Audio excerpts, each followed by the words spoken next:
Good evening, everyone, and welcome. My name is Bron, and on behalf of everyone at Better Ed Than Dead, thank you for joining us on Zoom to celebrate the release of Saroo Brierley's book, Lioness. Sue and her son Saroo will be appearing tonight in conversation tonight with Meredith Jaffe.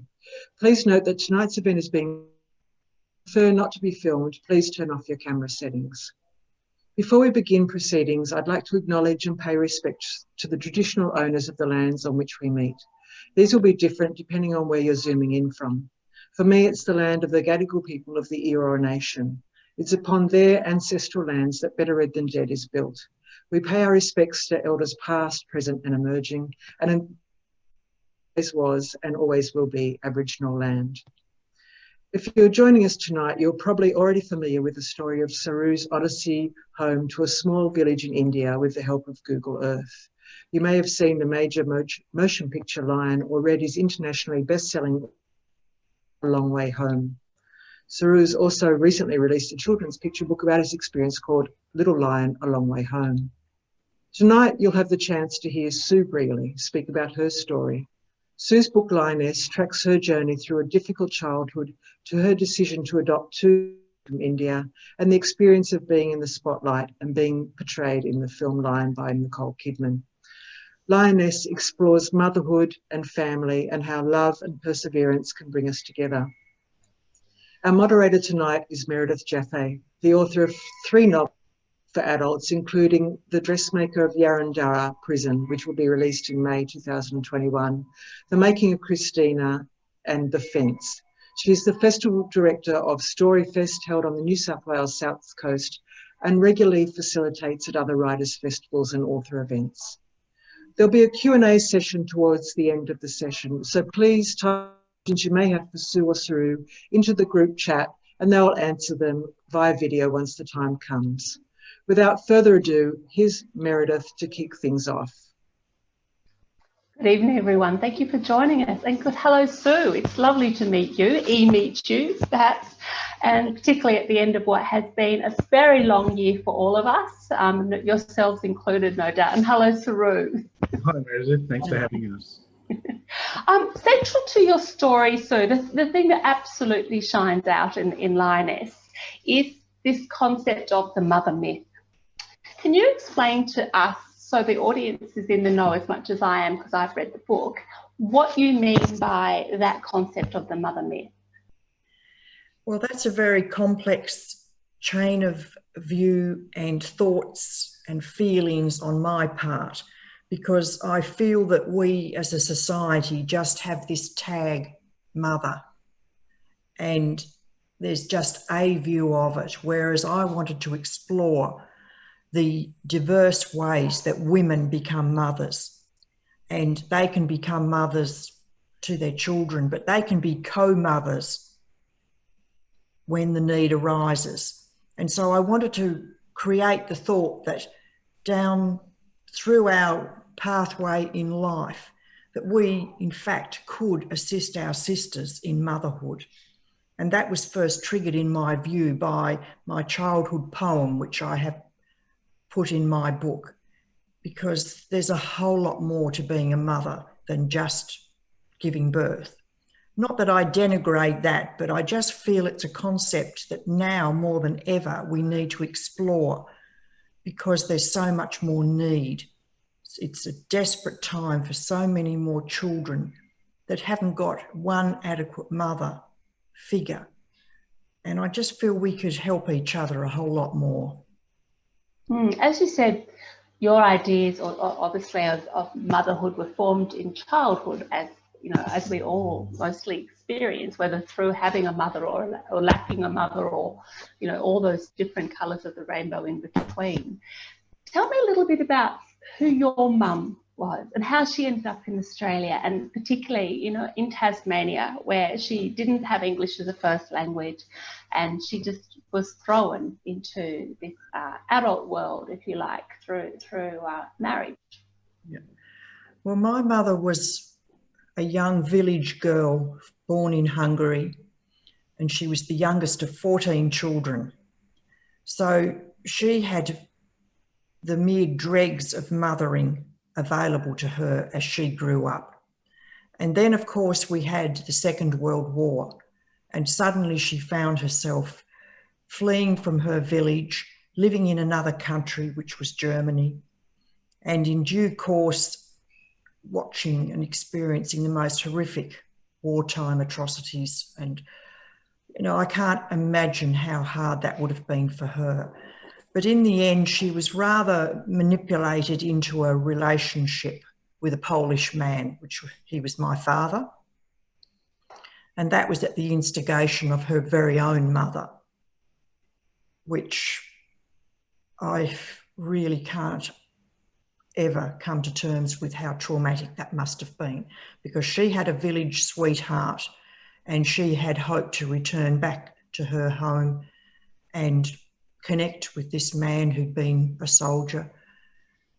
Anyway, that wasn't to be, and before she knew it, she was married to this Polish man, Joseph, my father, and when the war ended, she was encouraged to get on a ship and leave Germany to flee to start a new life. By then, of course, she had my elder sister, so she was leaving with a little toddler in her arms, and I can't imagine the fear of that for her. And then after the passage from Germany to Italy to Naples, they got on a ship. My mother thought that she was going to go to Canada, where some of her siblings had actually fled to earlier. So she felt she'd be going to reconnect.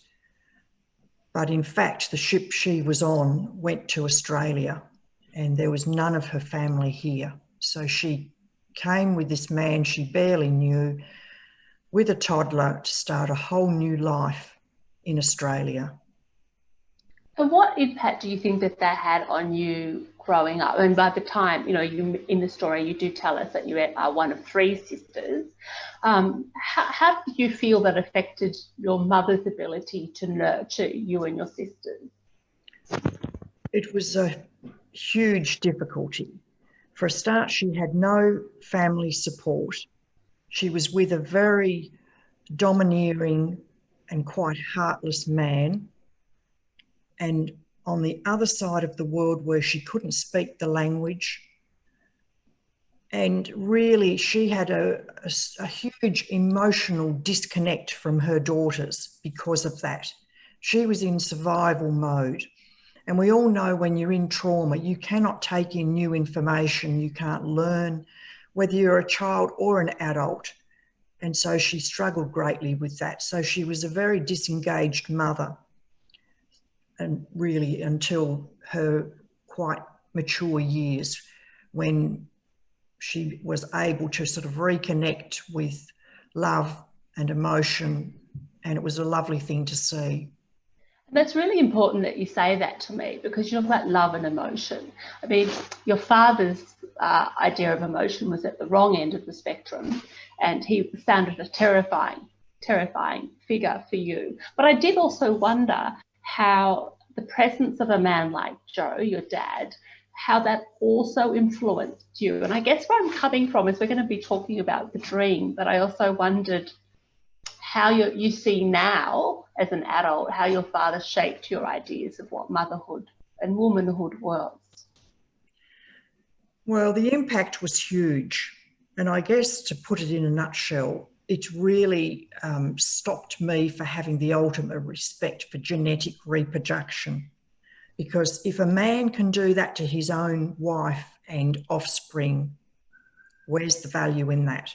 So it made me sort of look at the role of parenting, mothering, reproduction in a very different way, because I really didn't see any glory in it. So, and that formed quite strongly in me around the age of 12, which is in fact when I had the vision that you're alluding to. Tell us about the vision.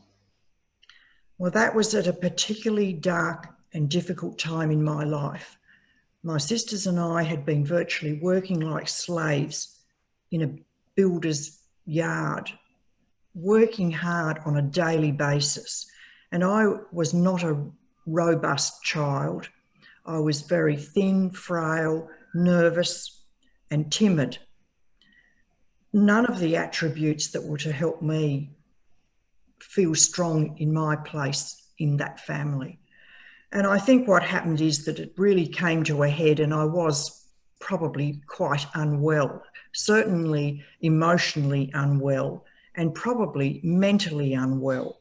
The physical side of my plight was probably the bottom of those three. But for some reason, in a very black moment of despair, I had this vision. And whether it was a moment of insanity, I really don't know. I can't explain it. But I saw a vision of a brown child coming towards me and then being by my side. And I imagined I felt the warmth of a body, this child's body, which was really quite terrifying.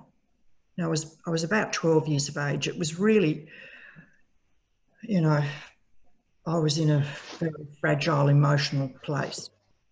And it took me some days to process this thought, you know, that I could barely walk or stand and then take myself back to my bed. And then days later, I thought, I'm starting to feel quite good about this. I hadn't told a soul about it. And I thought, maybe this is, you know, a special thing meant for me. Maybe I could have a different life and future. And this is a clue to what direction I could take. And so I just secreted it away in my heart of hearts and just kept that with me. But as the years rolled on, I felt very supported by that. And I enjoyed the direction that this vision took me on. I wonder now, as an adult woman, do you look back at it now and go, was it a premonition? Was it? Do you attach a different significance to it now as an adult on reflection? I look at it as a heavenly blessing because it's either that or I was crazy. Yeah, I'm going with heavenly blessing myself. Definitely. So I thought, hey, that'll do.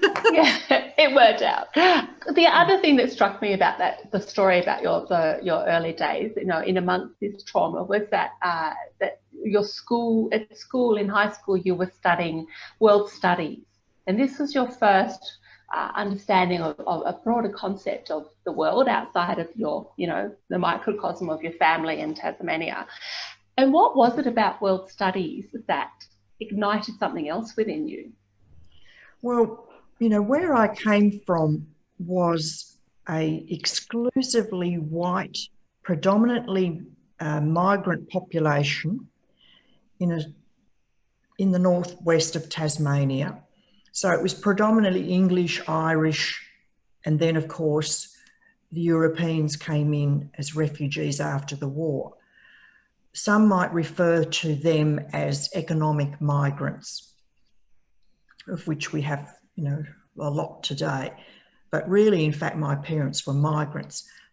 But what I became aware of was that there was brown people out there. I started to learn about countries where people were brown, you know, like Saroo.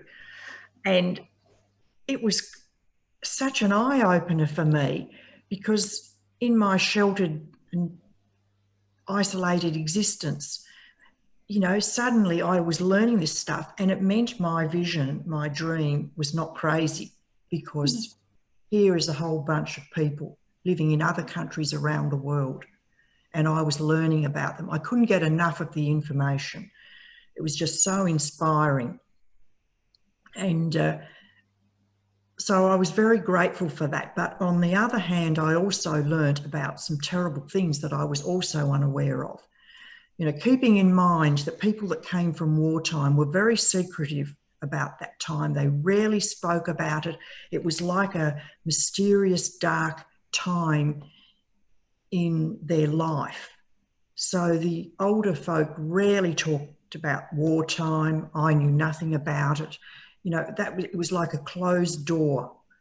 But suddenly I could see on TV these things I discovered things like famine. I discovered places where there were millions of people, and I'd never known about that before. So it was really quite a shock in a way to discover these things. But I really took a lot from it. I took it to heart and thought a lot about it.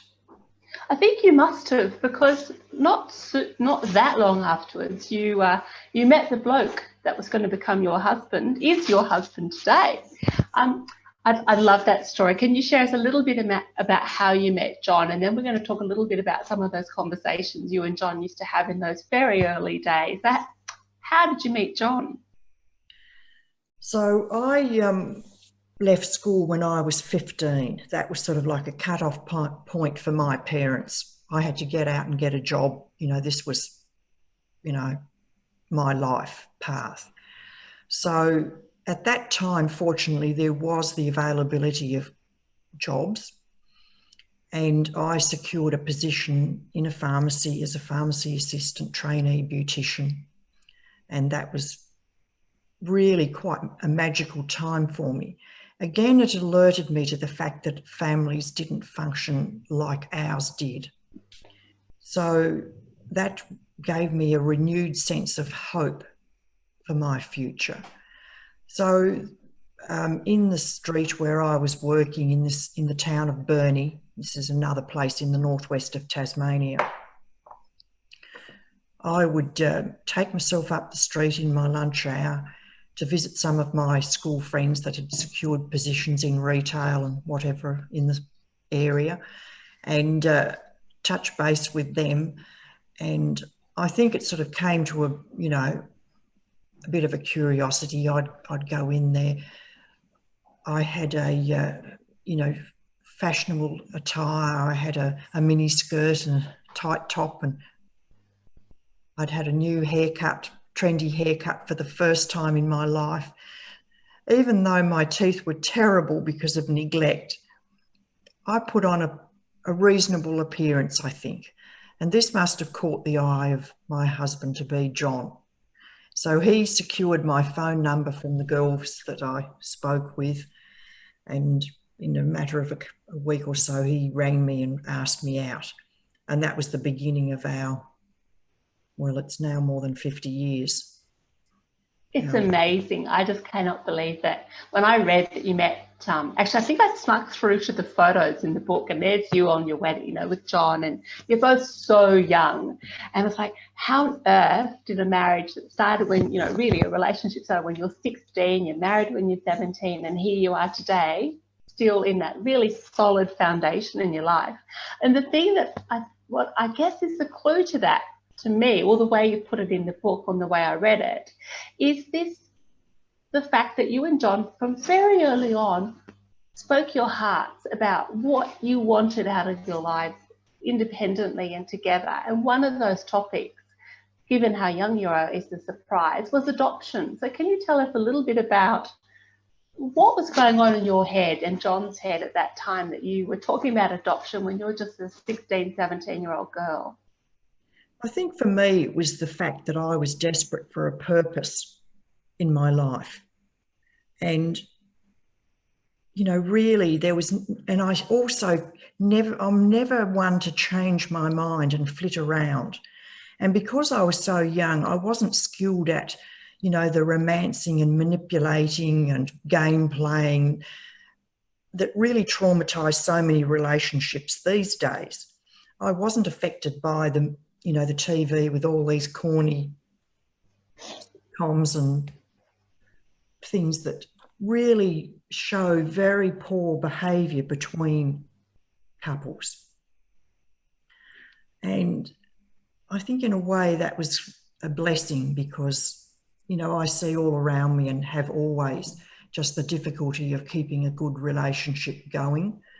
And it's kind of a sad thing, really. But then on the other hand, I had that prime example of living in a house where the couple didn't get on. So I had my parents squabbling, fighting, violence, hate. And I would have loved for my parents to have separated. You know, they really should have parted very soon after arriving, and that we would have had a happier life just with either our mother, well, certainly not with our father, but we would have survived with my mother, and she might have blossomed and had a more fulfilling life for those early decades. And so I grew up with that. And so, you know, I was really definite about what we would become as a couple. Unfortunately, John was on the same page as me, so we really had a very, I think, quite a peaceful and, you know, gratifying relationship together. And, you know, even now we're very calm and peaceful with each other, and we live in harmony together. So, you know, I think my early years obviously, you know, really made me have that resolve to continue on that path. I couldn't tolerate anything that wasn't working, and I would have been quite quick to say, oh, this is it, I'm not going to tolerate this any longer. So, yeah, here we are now, all these years on. Yes. Now, one of the things that you talk about really clearly in the book, and I found so interesting, was the process of adoption. So you're married to John, you think you've got this plan or this seed of an idea that you'd like to adopt at some point. It wasn't all that easy, though, was it, to go through this process? You know, what was your thinking around the sort of child that you were, you know, imagining you'd adopt, or for the country that you're planning to adopt, and what was going on? And how did the authorities aid or abet that process? Well, in a nutshell, the final part of the question with the authorities aiding that, well, they didn't, and it was very difficult. But that didn't detract from our decision. So our resolve wasn't to be squashed by the difficulty of dealing with bureaucrats. And, you know, we've never been flighty people that changed our mind. Once we sort of feel, yes, this is what we're doing, it's for our best interest, this is what we'd love to do, this is a joint purpose that we're focused on. Well, then it just happened that we just waited. And because of our youth, it wasn't such a loss.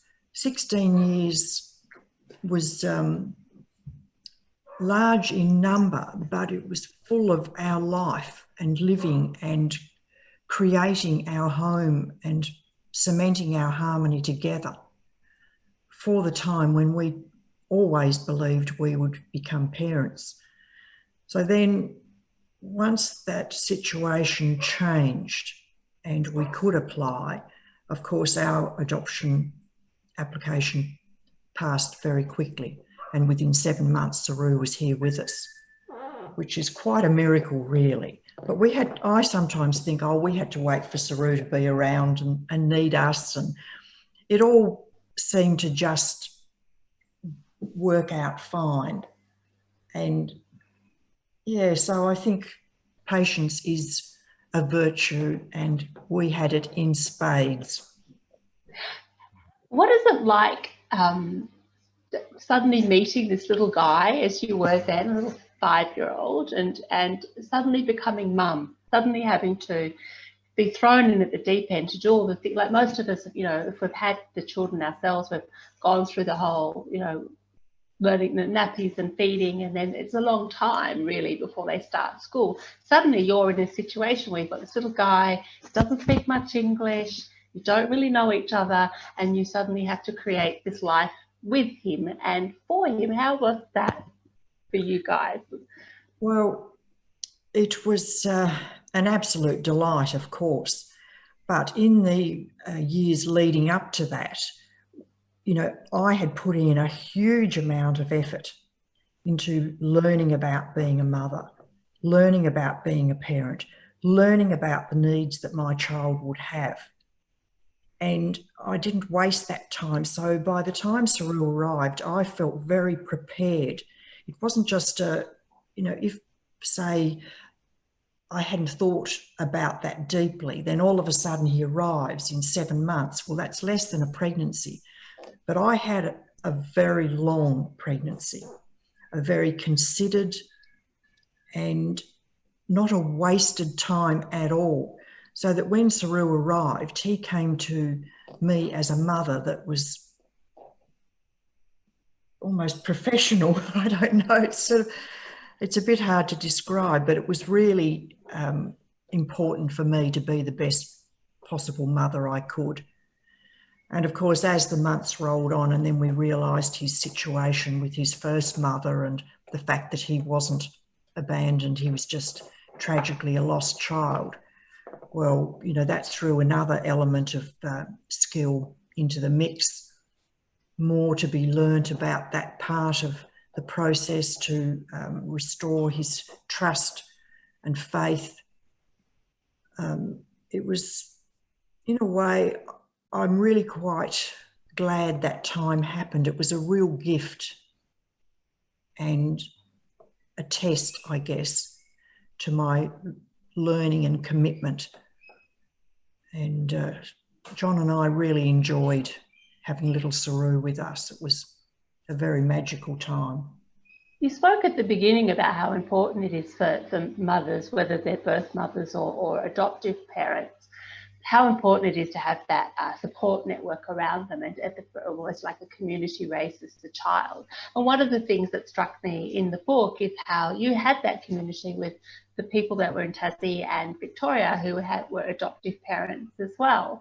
And how important do you think that was in helping your confidence and having a sounding board with raising, at this time, just Saroo? It was very important, especially as most parents had not a clue what we were about, what we were doing, the requirements that we had to come up with, and how different they were to families who just, you know, were following the traditional path. And certainly to compare with, you know, my own family where, you know, my mother had her children, but we just happened, you know, it was just like an accident of fate. And that was a part of the story. It was hard for me to write about that because for her, she just got pregnant. It was like a, you know, she was a young Catholic woman, you get married, that's what happens. And that always deeply upset me. It really came from such a sad thing that there was no conscious decision. And I really felt very strongly about that. And then as I talked to it in my book about it further with my younger sister, where we actually hear my mother speaking of this thing that just happened. And here we are, two little girls sitting there behind the sofa trying to keep out of the light and limelight, being very well behaved in another person's home. And we're hearing our mother say, we just happened, like an accident, like, oh, I stubbed my toe. And those two little girls over there behind the sofa is what happened. It was a deeply traumatic concept for me. So it was very vital for me to tell my boys that they didn't just happen, that they were very chosen. Although it's really quite lovely that you were able to build bridges with your mother in her later life, and when especially when she was able to move to Hobart and be with you. And you always said that and you say in the book, she had such a great relationship with the boys. Did that allow you to see another side of her as a mother and to put her experience in perspective? Definitely, because when she came here, suddenly she was free of domination. She was free of fear. And suddenly she became a different person. And then she's here with me, with my darling little boy, Saroo, who came first, and to see how she responded to him. And I was surprised because I was a little worried about how she would react, whether she'd have the skills to connect with Saroo. But really, I think Saroo found there, you know, it was quite an instant connection and they got on very well. I think we had some similarities because here's two people in Australia from in a foreign land, me being from India and she being from, you know, Europe. So I guess she had some empathy for me, as well as being her daughter's son. So yeah, even more so. I think with the language thing too, because, you know, Saroo had so little English and they connected regardless of that. And it was rather lovely to watch. It was quite a special time. And then you had decided that Saroo needed a brother. He wanted a brother, actually, if I recall correctly. And you went through the process again. Very different experience, though, the second time around, wasn't it? Very much so, because by then the process of adoption was becoming problematic. And so through the legal pathway, things became challenging. And the terrible part about that was that it meant the child that was offered to us, a little boy of 7, didn't happen when it should have done. And so for 2 years, he languished in the most terrible situation, which really impaired Manny's future. And, you know, as I write, I find that a very difficult time to write about. It was so difficult because we were at a stage with some level of confidence about our parenting skills. And then all of a sudden we had a child that we couldn't really help in the way that we had Saroo. And also another sad facet of that is that we couldn't create the connection between the boys, because they were both young boys in their own little place in the world, growing up and making their way. But it was a very different thing. It was like they were from 2 different worlds, even though they came from the same country. And how did that challenge your confidence and your perception of yourself as a mother, having that such, you know, diametrically opposed experiences? Oh, well, it certainly was a huge challenge. I really, just really in the end didn't cope.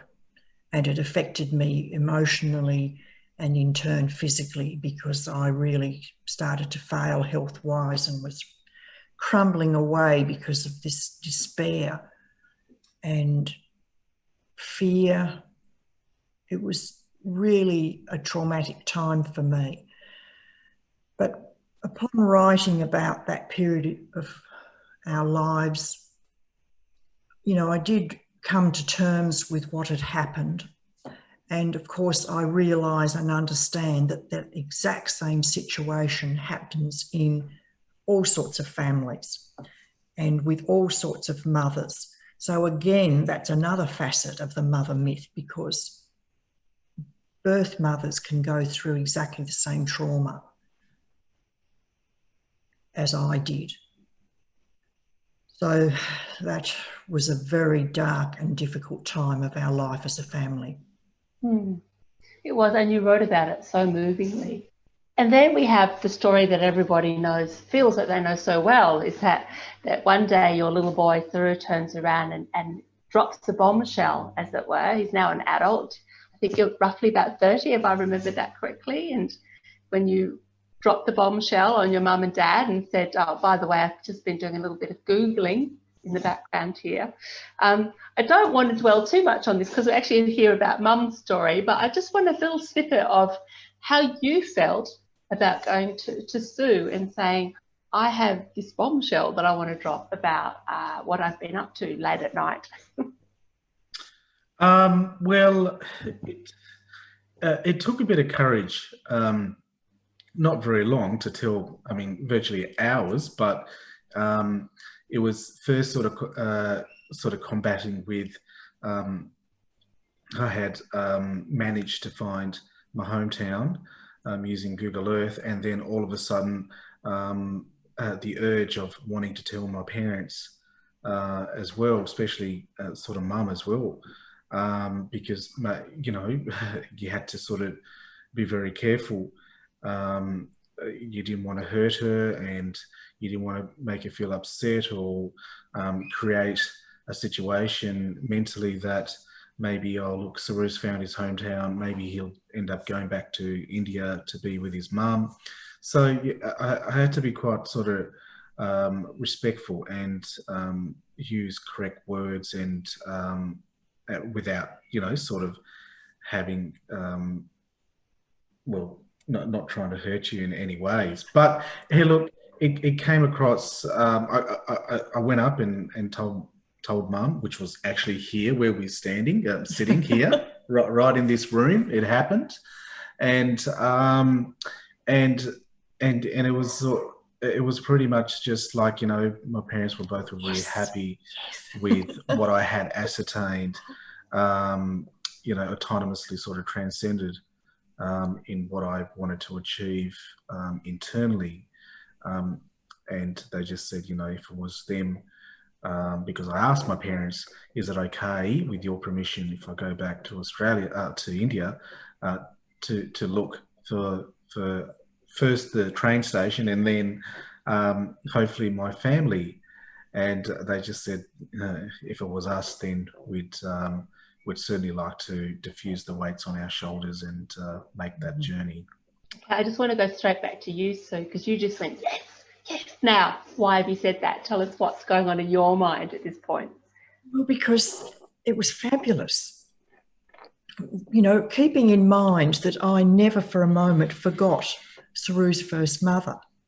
She was the woman that had created this gorgeous little boy, this young man that was in our life. And I couldn't pretend for a second, you know, that she didn't exist. You know, because we look very different. You know, it's really obvious that someone else made Saroo.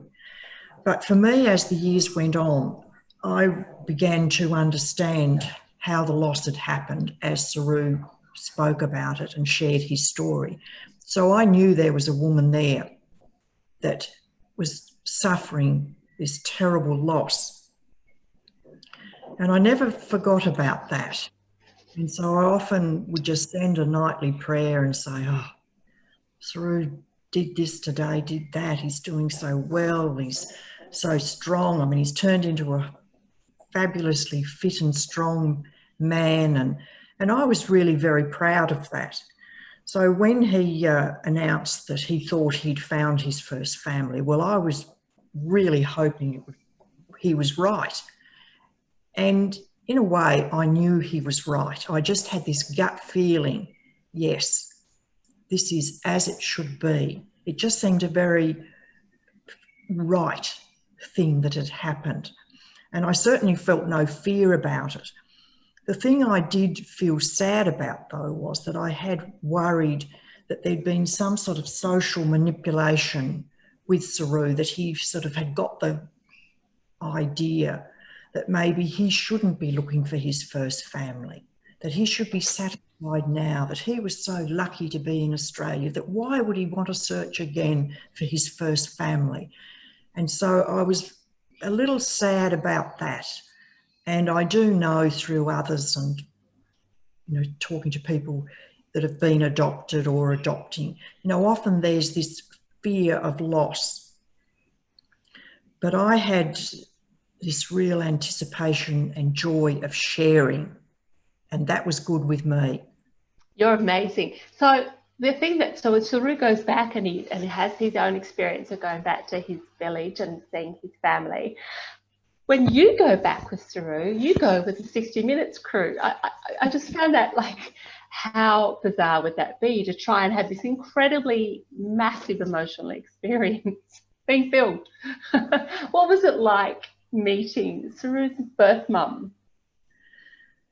Well, I think in a way I had been over the years imagining what it would be like to meet her, and I felt we had almost a heavenly connection.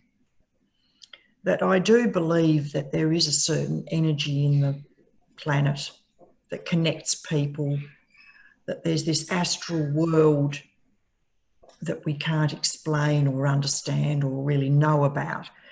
But I sort of put it down to like a gut feeling, which is really a very simple and rather crude way to describe it.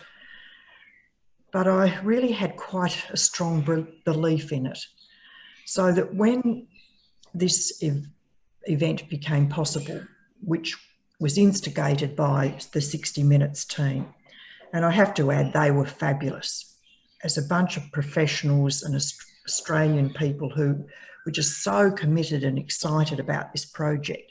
So we agreed to do an episode in our own home showing our life and Saroo and so forth, and we were very happy. And that as the negotiations went on, they came up with the idea, how about we take you to meet Fatima? I mean, obviously in due course, if that hadn't come about, Saroo would have taken us and we would have met. And that in a way, I don't feel that I damaged or impaired the value of that meeting by doing it in such a public way. Because on the other hand, I feel that with that bunch of people, they supported and aided the project in a very kind way, and they were very professional about it. So when the actual event came to be, I felt very supported by this group of Australian documentary makers. And I think it actually made the moment better for me, because maybe if Saroo had just taken us along and, you know, it might not have been so pleasant. I think you might have thought that too, that it really, there was nothing lost by doing it. But in fact, when we had the meeting, of course, I was totally unaware that they were there. We were so focused, we were so energetically connected that really afterwards when I looked at it, well, I can't remember seeing the cameras there. I can't remember the, you know, the microphone on a stick and all that stuff, which was obviously around us, because it just wasn't in that bubble that we were in.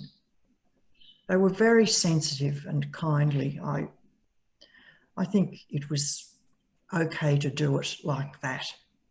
But how did it feel to meet? I'm going to ask you the same question, Saroo, but from obviously your perspective. But so how did it feel to meet this woman? It was a culmination of my dreams, really.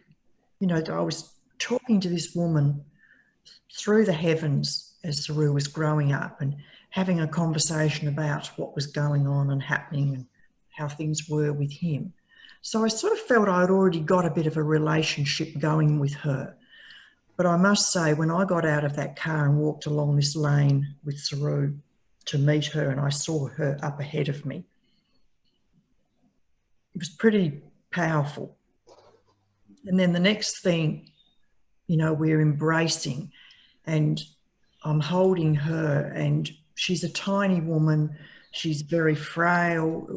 She just felt like a little bird, you know, it's just very thin. And of course, we couldn't speak a word in common. So we had to talk through an interpreter. So I became aware of, you know, this woman's voice saying these things and translating, and you know, then I sort of got the connection, oh, here's this opportunity. And so I really always wanted to know if she felt in her heart and soul that Saroo was still alive, because that caused me a lot of grief over the years and worry. I was desperate for her to feel he was still alive and well and growing up strong and happy.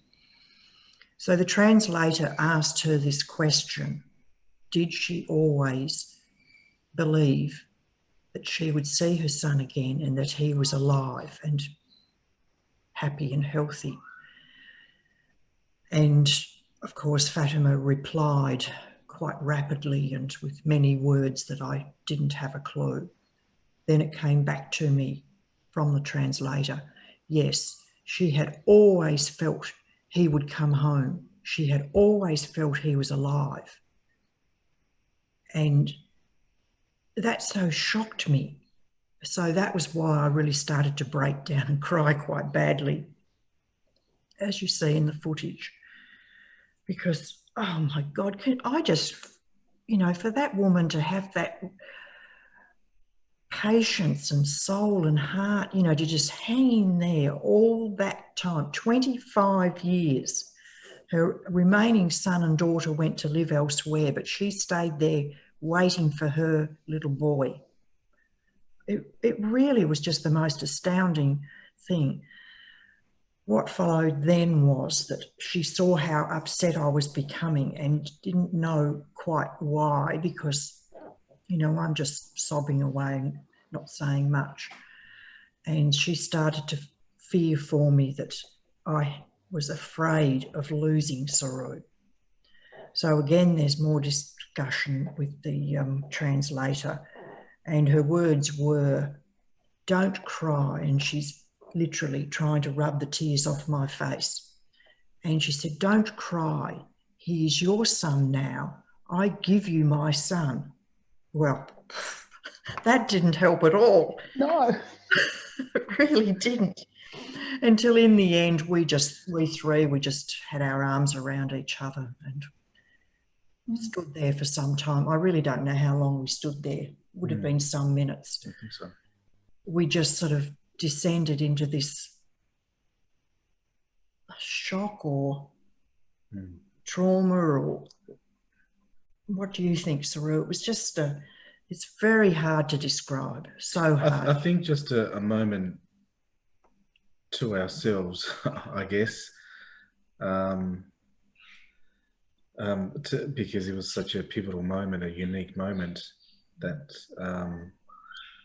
one thought that would never happen, another one was waiting, and another one was hoping it would happen, for that moment to be.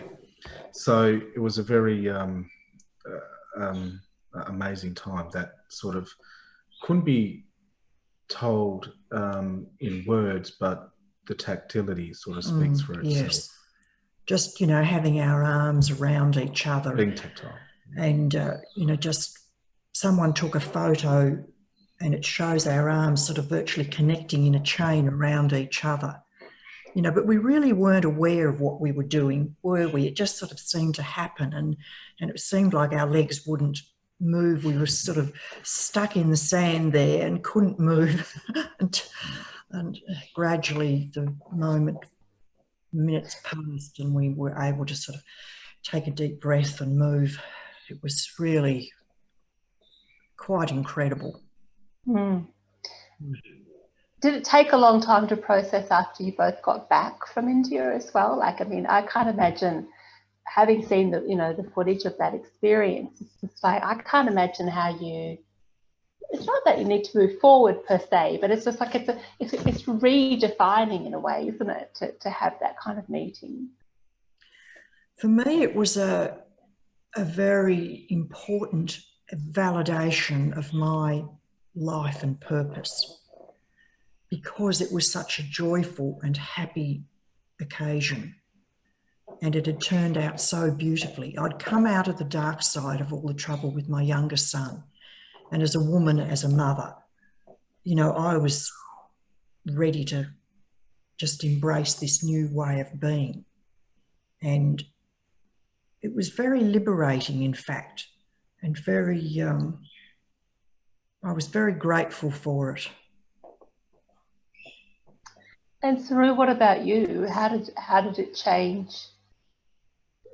Or, no, I'm not suggesting, well, I'll take that back. I don't mean how did it change your relationship with your mother, but how did you then come to see the preceding 25 years in terms of your relationship with your mothers, perhaps? Well, I think you had a great acceptance, because it's sort of really, as I often talk about, a circle of life. And really for me, and I think for you, Saroo, it's sort of just completed this circle of life and put it all together in a sensible fashion, where it really was very natural. Yeah, I think it was actually, that's being indecisive. It was meant to be, and the trajectory of our life, where we started as a from all the trials and tribulations, and going through adversity, and the things that I went through, to the point where things were going to change for the better, and the whole, as Mum stated before, the circle was complete, where I guess not just 2 souls, but 3 souls rested from my mum having been in her house all this time, waiting for the long lost son that she never knew that, maybe or perhaps never come back, to me, who decided to do something that was impossible, to my adoptive mother wishing that one day I would love to meet Saroo's mum, because I could show her what an amazing man that he's grown to be. So, Absolutely. so the whole circle of all demands, thoughts, and wishes was complete in this trio. A mother that's given me birth to a mother that's given me a second chance. That seems like the most beautiful note to end on. I would like to go back to Bron and just check if we have any questions from our audience. I get the best job. I get to sit and chat for ages, and I will have more questions if there are none from the audience. But shall we just check and see if anyone out there in Zoom land is keen to ask you something? Oh, we haven't got any yet. Well, perhaps while we're waiting, Bron, I could just ask Sue one last question, and the audience could perhaps send in their questions while I'm doing that. Everyone's probably getting their tissues. I know. I'm trying not to wipe the. Let's all have a little mini break and just wipe the tears out of our eyes. So I did want to say, because we started with the mother myth, and I would like to end with the mother myth as well. You're the one who put this forward as a proposition. What's your last word on this, having finished the book and had a lot of time over the last couple of years to reflect on this? Well, I guess for me now at my age, I would like to elevate the thought about mothering. And I think it's very timely in 2020 with our planet as it is. And also revisit the view that there are hundreds of thousands of children without one mother. There's the same amount of mothers that can't properly raise their children. And we sisters need to pitch in and help a lot more. So I want to raise the value of helping a child in need, supporting our sisters that can't cope. And I acknowledge that that's happening in parts of the world very far from my privileged life. I know that it's happening in countries that have over 1 billion people in them, in areas where countries are virtually blown to bits and women and children are trying to live amongst the rubble of war, just as my mother did in her beginning. So I think really, as a humanitarian, as a woman of a certain age, I'm just putting it out there that we could lift our game a bit. We could do things better and create good and happiness. And I feel primarily it's got to come from we women, we mothers, with each other. Because quite honestly, I'm not really seeing it from the guys. let them be put on notice. I've got a whole stream of comments here from Speaking Schools Australasia. They wanted to just say thank you. And from Belinda Nolan Price, a thank you as well. From Sharon, she said, it was so amazing to hear this. She asked, what's the relationship with Manny like now?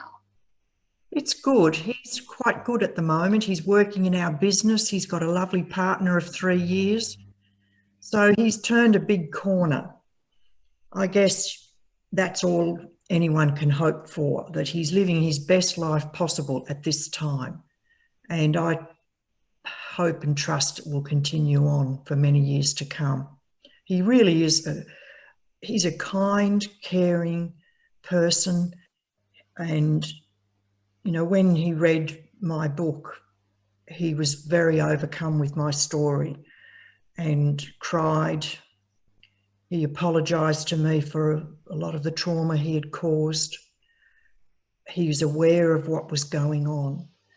But at the end of the day, I don't hold that against him. You know, I'm not blaming him for a lot of the bad things that happened, because I truly feel they were out of his control. So, you know, all is good with him. And it is remarkable how many times people want to know about him, because in the movie Line, of course, it's not even a certainty that he will survive, but he has, and he's living his best life now. What about you, Saroo? Are you, now that you've found your lost family, are you still, I guess, do you still see them? Do you still talk to them regularly? What's the life after Lion, as it were? Well, I haven't seen them this year due to COVID, but